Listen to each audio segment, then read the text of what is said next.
రాజమండ్రిలో పడ్డ వర్షం వల్ల ఎంపీ మార్గాని భరత్ బండారం బయటపడిందని రాజమండ్రి సిటీ కూటమి అభ్యర్థి ఆదిరెడ్డి వాసు ఆరోపించారు. 25% కమిషన్ కక్కుర్తితో ఎంపీ భరత్ ఇష్టానుసారం పనులు చేయించడం విమర్శించారు.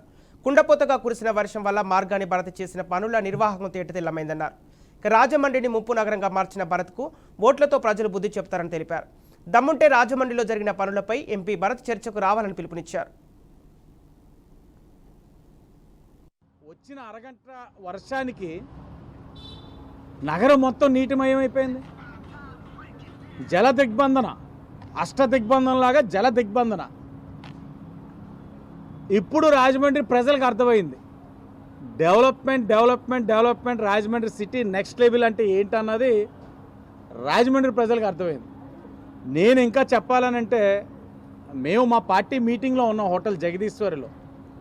వర్షం పడతా ఉంటే వెళ్దాం గంటలో ఏమైందని అని ఫేస్బుక్ ఓపెన్ చేస్తే స్వచ్ఛందంగా ప్రజలందరూ కూడా భరత్రామ్ ఇదేనా నీ డెవలప్మెంట్, భరత్రామ్ ఇదేనా నీ విజన్, రాజమండ్రి నెక్స్ట్ లెవెల్ తీసుకెళ్తా ఉన్నావు, ఇదేనా నెక్స్ట్ లెవెల్ అంటే.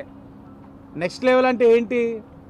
బళ్ళు కొట్టుకుపోవడం, జనాలు దొల్లుకుంటూ నీటిలో అలాగా ఏమంటారు కొట్టుకుపోవడం, కార్లు అన్నీ కూడా కొట్టుకుపోవడం, బస్సుల్లోంచి జనాల్ని ఎమర్జెన్సీ విండోలు బద్దలు కొట్టి తాడులతోటి పాక్కుంటూ బయటికి తీసుకురావడం.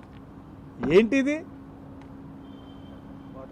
అరగంట వర్షానికి ఏదో దుబాయ్లో మన ఫ్లడ్స్ వచ్చేసినాయి, దుబాయ్లోనే వచ్చినాయి కదా అంటున్నారు వీళ్ళు.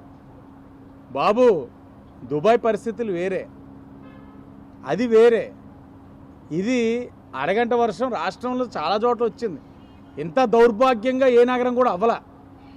మేము ముందు నుంచి చెప్తానే ఉన్నాం, మొత్తుకుంటా ఉన్నాం.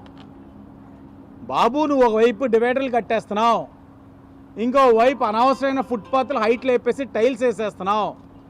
నీ 25% కక్కుర్తికి, నీ 25% కక్కుర్తికి వేస్తున్న యాషాల వల్ల నగరం నష్టపోతా ఉందని పదే పదే పదే పదే చెప్పాం. ఎక్కడా వినిపించుకోలే. వాళ్ళ పనులు చేసుకుంటూ వెళ్ళిపోయారు.